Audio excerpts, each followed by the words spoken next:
La lecture de la parole de Dieu est localisée aujourd'hui dans deux péricopes, dans deux portions d'écriture.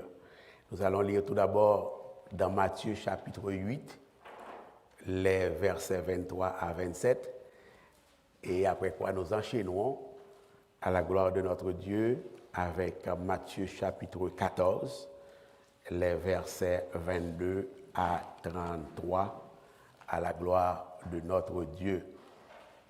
Frères et sœurs, tout d'abord, Matthieu chapitre 8, versets 23 à 27, et nous enchaînerons non-stop avec Matthieu 14, versets 22 à 33.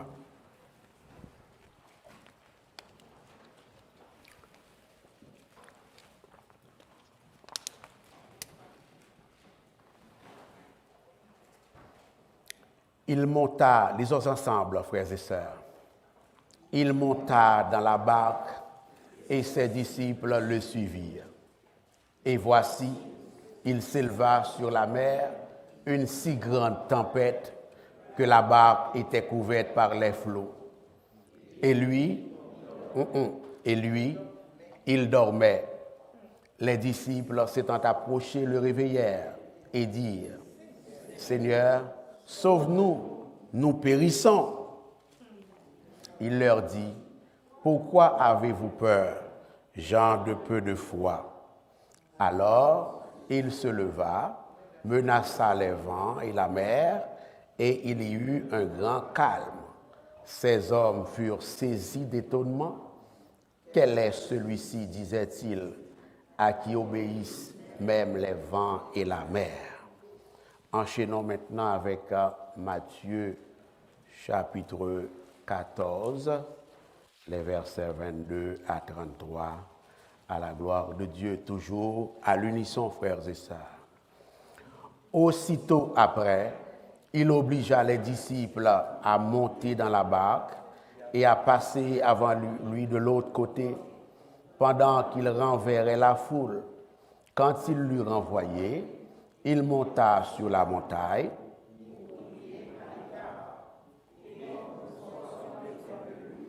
Il était là seul, la barque était déjà au milieu de la mer, était battue par les flots, car le vent était contraire. À la 4e veille de la nuit, Jésus alla vers eux, marchant sur la mer. Quand les disciples le virent marcher sur la mer, ils furent troublés et disent, « C'est un fantôme !» Et, dans leur frayeur, ils poussèrent des cris.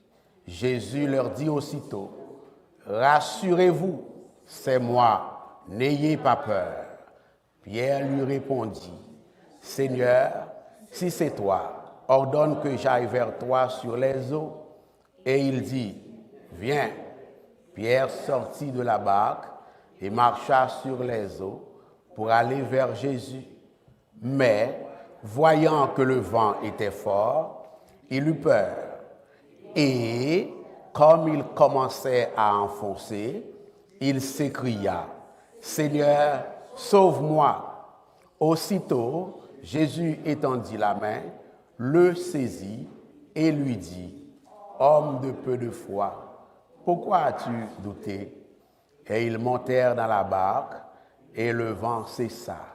Ceux qui étaient dans la barque vinrent se prosterner devant Jésus et dirent, « Tu es véritablement le Fils de Dieu. » Dès le Seigneur bénir sa parole, frères et sœurs, pour la plus parfaite construction commune de nos âmes.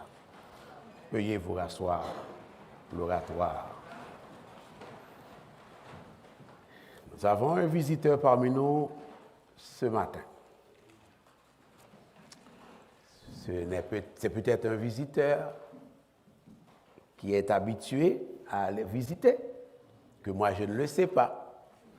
Au cas où ce serait un visiteur de première visite, je prends le temps de vous saluer dans le nom de Jésus. Et il est où elle est où, c'est le serviteur ou la servante? C'est qui? Ah, ok. Vous êtes habitués à nous visiter, hein? C'est pour la toute première fois. Ah, je m'en voudrais de ne pas signaler votre présence parmi nous aujourd'hui et à l'oratoire. Merci d'être là et j'apprécierais faire de plus amples connaissances avec vous, que vous restiez après le culte, que je puisse vous serrer la main dans le Seigneur. Si vous êtes là, le Seigneur a une bénédiction spéciale à vous partager. D'accord? Espère-la, elle arrivera. Amen. Merci. Amen.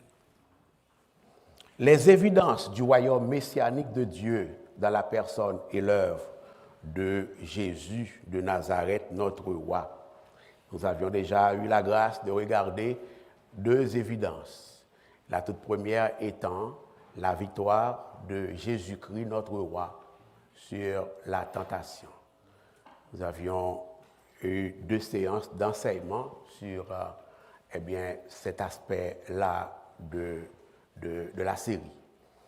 Et après quoi, nous avions enchaîné avec une deuxième évidence du royaume messianique, de la proximité du royaume messianique en Jésus de Nazareth, notre roi, en l'occurrence le pouvoir, la puissance, l'autorité, la souveraineté de Dieu, de Jésus, sur la maladie.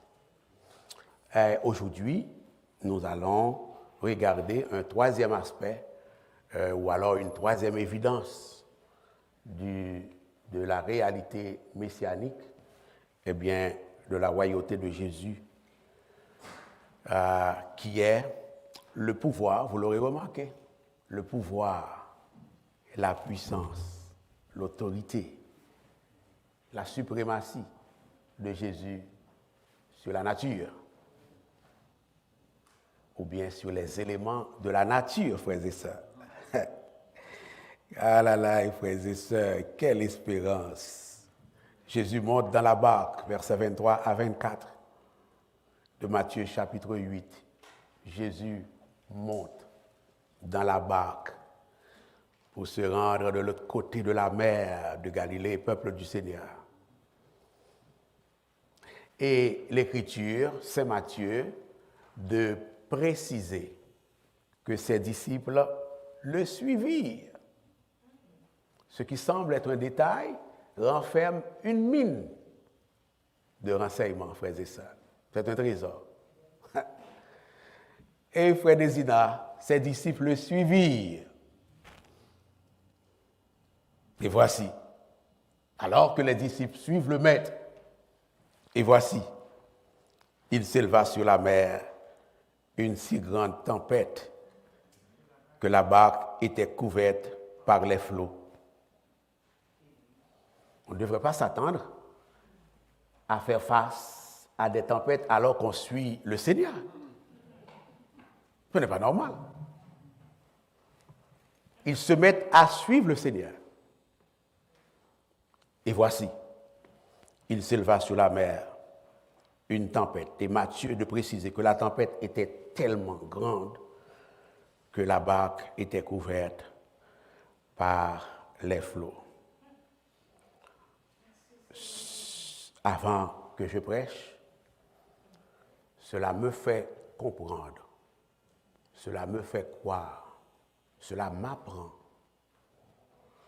que parfois dans la vie,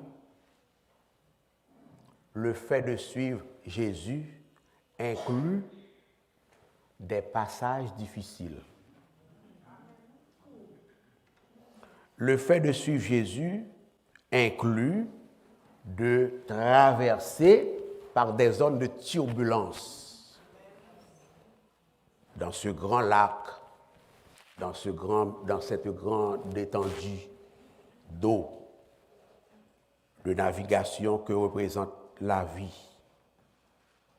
Et voici l'oratoire, peuple du Seigneur, chers amis internautes, chers amis visiteurs, et voici traduit la rapidité, la soudaineté, si vous voulez, et la manière surprenante dont la tempête s'éleva sur la mer, ce que les gens appellent d'un coup sec. La tempête se lève brusquement, autrement dit. D'où le fait qu'elle est si dangereuse, d'où le fait que cette tempête est si effrayante et si violente, frères et sœurs, qu'elle se met à faire trembler l'eau de la mer au point que l'embarcation, le bateau, la barque est couverte par les flots rapidement. Et Saint Marc, parce que cette histoire est rapportée également dans l'Évangile selon Saint Marc, et Saint Marc de nous expliquer que les flots se jettent dans la barque au point qu'elle se remplit déjà.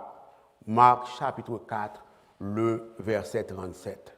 Pourtant, Jésus, lui, est en train de dormir dans la barque. La mer est agitée, mais Jésus, lui, est en train de dormir. La tempête fait rage, Jésus, lui, est en train de dormir.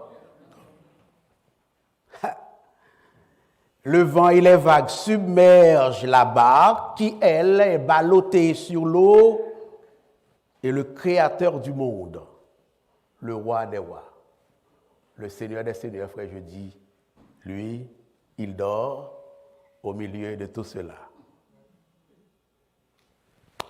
C'est-tu de l'insouciance ou de l'assurance?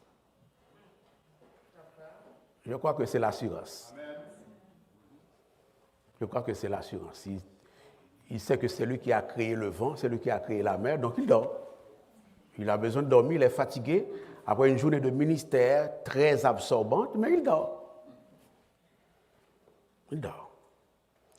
Et pris de panique, les hommes de Dieu qui accompagnent le maître, qui se sont mis à suivre le maître, s'étant approchés de lui, le réveillèrent, nous dit les versets 25 à 26a, et dire, Seigneur, sauve-nous, nous périssons. Saint Marc dira qu'ils diront, que ses frères diront, Maître, ne t'inquiètes-tu pas de ce que nous périssons? Il y a comme un reproche. Et la toute première réaction de Jésus, frères et sœurs, par rapport à la panique qui s'est installée dans la barque de la mer de Galilée, c'est de dire, sous un ton de reproche, mêlé de compassion, d'amour, de miséricorde, de grâce, c'est de leur dire qu'ils manquent de foi. C'est de leur dire que leur foi est appelée à grandir. C'est de leur dire que leur foi est trop petite.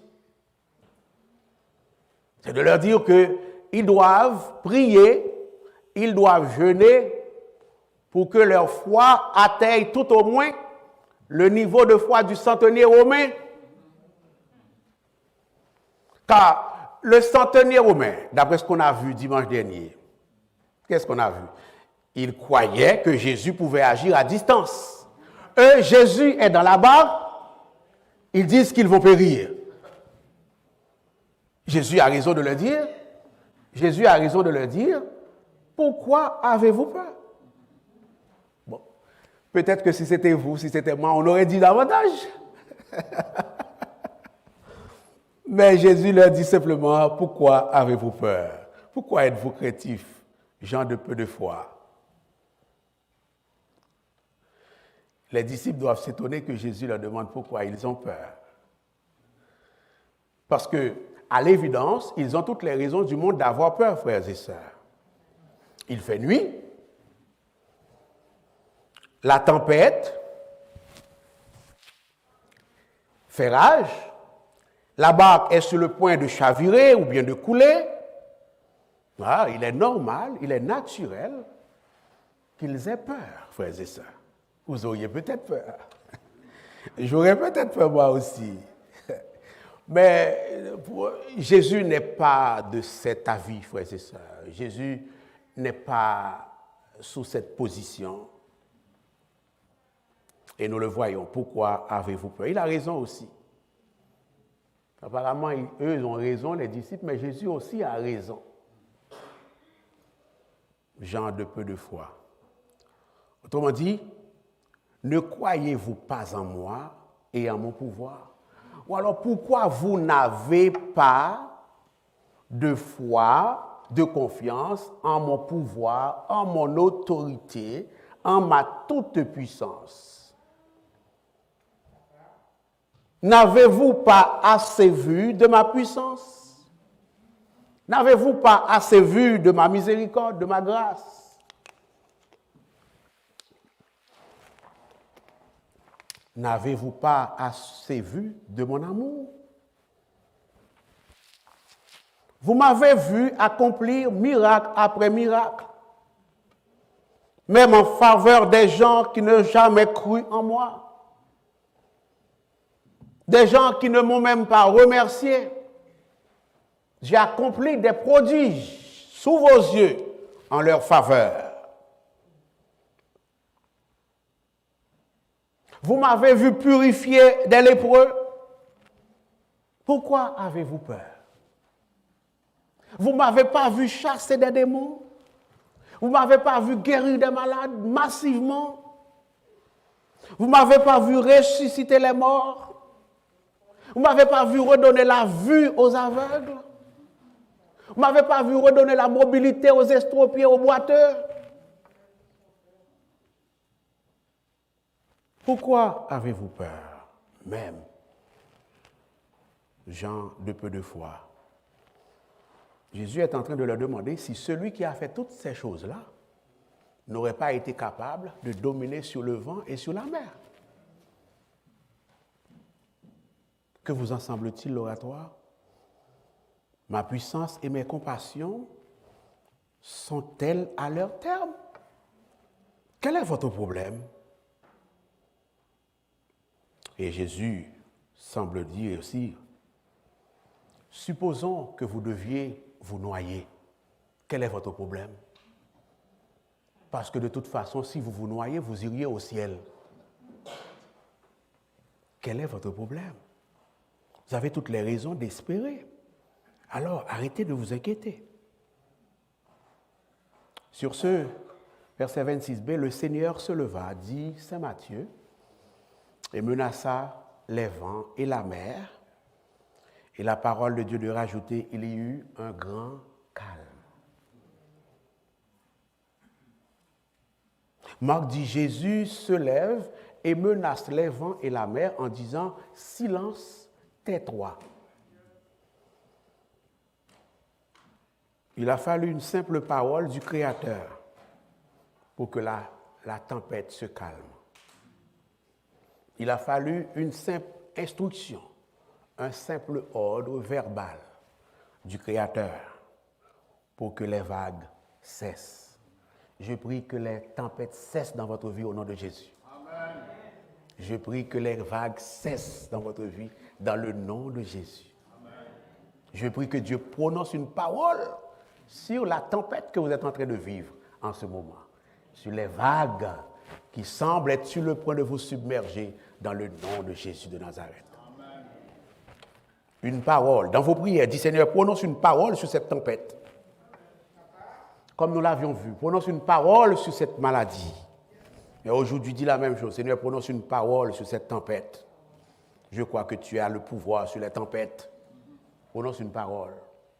La tempête est synonyme de persécution. Hein.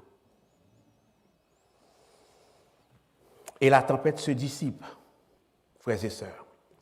Et nous voyons que Matthieu ne nous fait pas de transition sur quand le calme fut revenu, fut ramené. On comprend que aussi soudaine qu'a été l'apparition du tempête, aussi soudaine qu'a été sa disparition par le pouvoir de Jésus. Avez-vous remarqué cela? Elle s'est levée soudainement et elle cesse instantanément, soudainement, sous le pouvoir divin, sous l'autorité du Fils de Dieu, du roi des rois, frères et sœurs. Celui, l'oratoire, qui domine sur les maladies et les démons, domine aussi sur les tempêtes.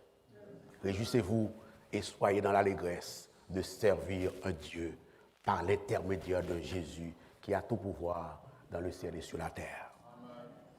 En Matthieu chapitre 14, les versets 22 à 23, nous voyons la même chose.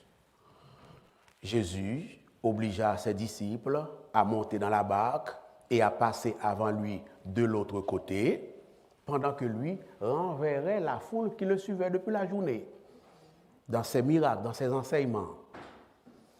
Et au verset 23, la Bible dit, quand Jésus eut renvoyé la foule, il monta sur la montagne pour prier à l'écart. Et comme le soir était venu, il était là seul. Donc il est séparé de ses disciples. Tantôt il était là dans la barque avec eux, et maintenant ils sont seuls. Est-ce que ça va l'Église? Et le Fils de Dieu, lui, est seul sur la montagne pour prier. Ça arrive dans le ministère. Et le verset 24 de nous dire, la barque déjà au milieu de la mer, encore une fois, comme tantôt, était battue par les flots, car le vent était contraire. Le vent était contraire, je l'ai dit, ça veut dire qu'il y a la main de l'ennemi derrière ce vent-là. Ça va l'Église? Il y a des tempêtes qui sont naturelles, il y en a d'autres qui sont suscitées par l'ennemi, quand Dieu le lui permet. Ça va? C'est ça le sens de vent contraire ici. Et au verset 25, la parole de Dieu dit, à la 4e veille de la nuit, Jésus alla vers eux en marchant sur la mer. Jésus alla vers eux en marchant sur la mer. Quand les disciples le virent marcher sur la mer, c'est exprès que l'apôtre Pierre, Saint Matthieu fait de répéter ça 2 fois. Quand les disciples le virent marcher sur la mer, dans une démonstration de puissance, de pouvoir, d'autorité sur cet élément naturel, en l'occurrence la mer, les eaux, ils furent troublés. Et encore une fois, dans leur frayeur, ils poussaient des cris. Et Jésus de leur dire cette fois, rassurez-vous, c'est moi, n'ayez pas peur. Dans vos tempêtes, n'ayez pas peur, peuple du Seigneur, car Jésus est avec vous. Jésus est avec vous. Pierre, comme toujours, nous le connaissons. Le bouillant Pierre. Seigneur, si c'est toi, ordonne que j'aille vers toi sur les eaux. Et le Seigneur de lui dire, viens. Il donne à Pierre le pouvoir de marcher sur les eaux. Pierre sortit de la barque, marcha sur les eaux, effectivement, pour aller vers Jésus. Remarquez bien, frères et sœurs, la nuit est sombre, la mer est déchaînée, le vent est contraire, l'embarcation est battue par les flots. Et Jésus de leur dire, rassurez-vous, même si la situation semble désespérée. Et Jésus n'est pas là cette fois-ci.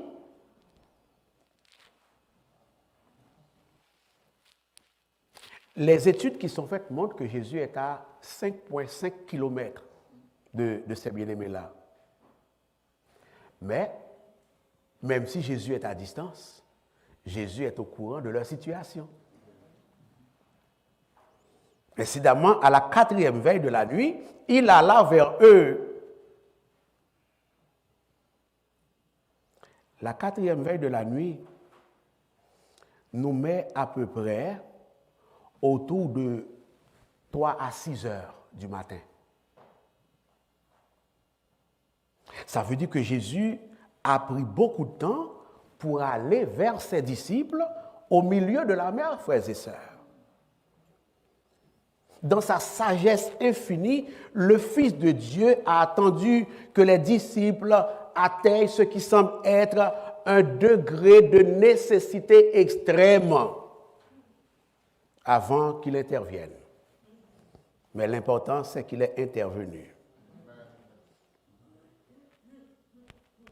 Le Seigneur est omniscient.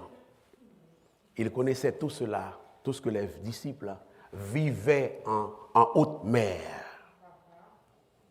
Ils le savaient depuis avant leur naissance, qu'ils vivraient cela en haute mer à ce jour-là. Le Seigneur savait mieux, frères et sœurs, que ses disciples, ce qui servirait mieux à leur bien et à la gloire de Dieu. Et alors, il est à 30 stades, 5,5 kilomètres, il prend son temps, il vient à la 4e heure, après environ 9 heures.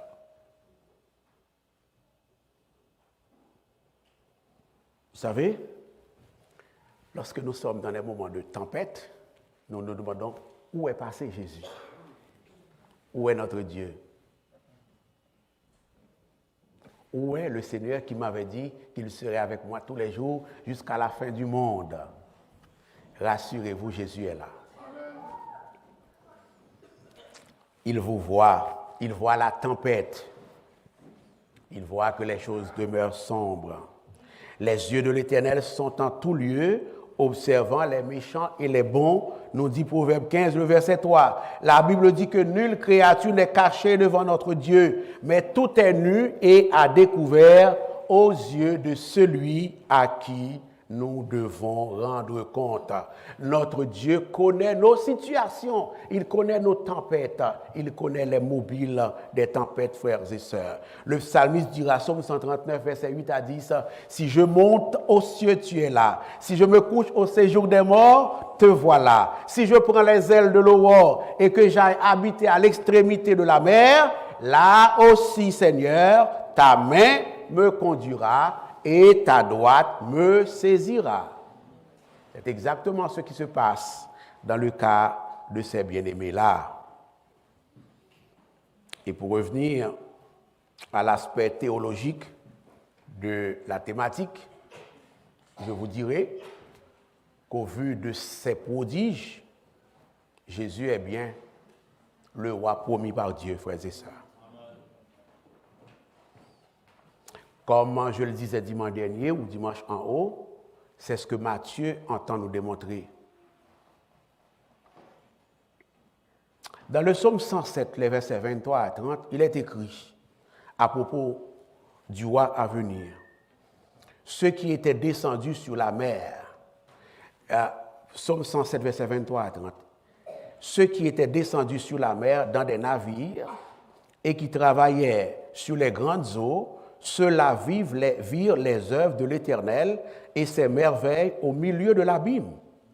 Il dit, et il fit souffler la tempête, qui souleva les flots de la mer, il monta vers les cieux, il descendait dans l'abîme, leur âme était éperdue en face du danger, saisis de vertige, ils chancelaient comme un homme ivre, et toute leur habileté était anéantie.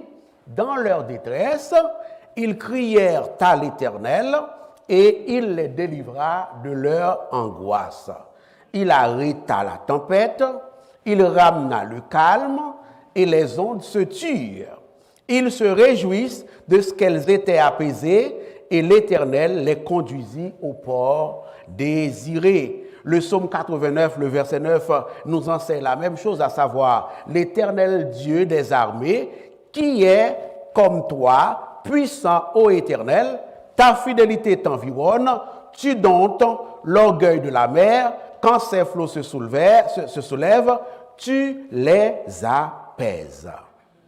Ces prodiges, vous l'aurez compris, ont été réalisés au profit du peuple de Dieu dans l'Ancien Testament.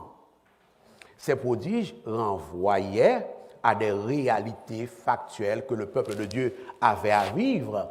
Ils ont expérimenté la délivrance de Dieu. Mais en même temps, ces prodiges annonçaient prophétiquement les prodiges que le roi promis par Dieu, que le Fils de Dieu allait réaliser, allait accomplir littéralement, frères et sœurs. Et c'est exactement ce que Jésus, ce qui est dit dans le psaume 89 et le psaume 107, c'est exactement ce qui est réalisé à travers l'œuvre de Jésus sur le lac ou bien sur la mer de Galilée, frères et sœurs. Ceux qui étaient dans la barque l'ont admis. lorsqu'il dit « Tu es véritablement le Fils de Dieu, frères et sœurs ». C'est parce qu'il savait que le Fils de Dieu aurait le pouvoir de faire ces choses-là. Ici, ce n'est pas la délivrance que Jésus a accordée qui est en cause, c'est son identité qui est en cause, c'est son autorité qui est en cause.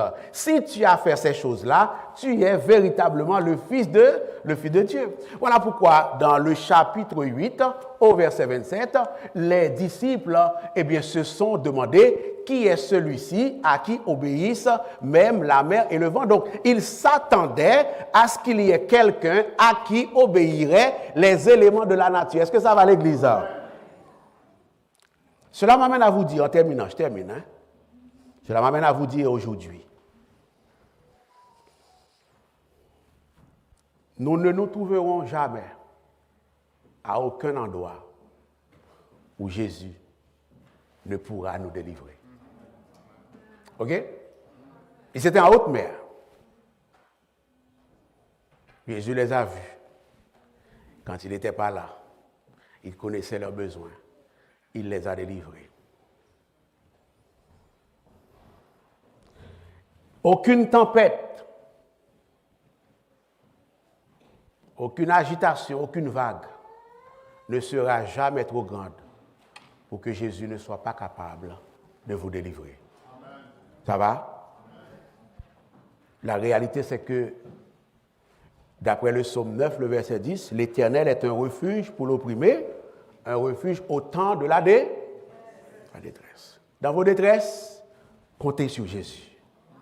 Le Seigneur est votre forteresse, il est votre rocher, il est votre libérateur. Psaume 18, le verset 3. Jésus gardera son peuple, il gardera ses enfants en sécurité, même quand ils marcheront dans la vallée de l'ombre de la mort, comme ce fut le cas pour ses disciples pris de panique sur la mer de Galilée. Peu importe combien nos problèmes semblent désespérants et menaçants, peu importe combien la tempête est terrible, peu importe combien la nuit est sombre, oratoire, peuple du Seigneur, peu importe combien la barque est fragile, Jésus de Nazareth peut nous en secourir. Il connaît nos calmes, il connaît nos besoins, il connaît nos craintes et il maîtrise parfaitement la situation. Aucune situation n'est au-dessus de notre Maître. Jésus est roi. Jésus est roi sur la maladie. Jésus est roi sur les tempêtes. Jésus est roi sur la mer, sur les péchés. Jésus est roi sur les démons. Jésus est roi sur le péché ce matin. Accrochez-vous à Jésus. Restez fidèles à Jésus. Servez Jésus avec joie. Même si les vents sont contraires, Jésus vous mettra au large. Il vous mènera au bon port. Parce qu'il est le Fils de Dieu. Il a été donné pour sauver. Il a été donné pour conduire. Il a été donné pour délivrer. Il a été donné pour guérir. Il a été donné pour consoler. Il a été donné pour pardonner. Soyez assurés que si vous lui faites confiance, vous serez consolés, vous serez guéris, vous serez pardonnés, vous serez élevés. Que le Seigneur nous bénisse.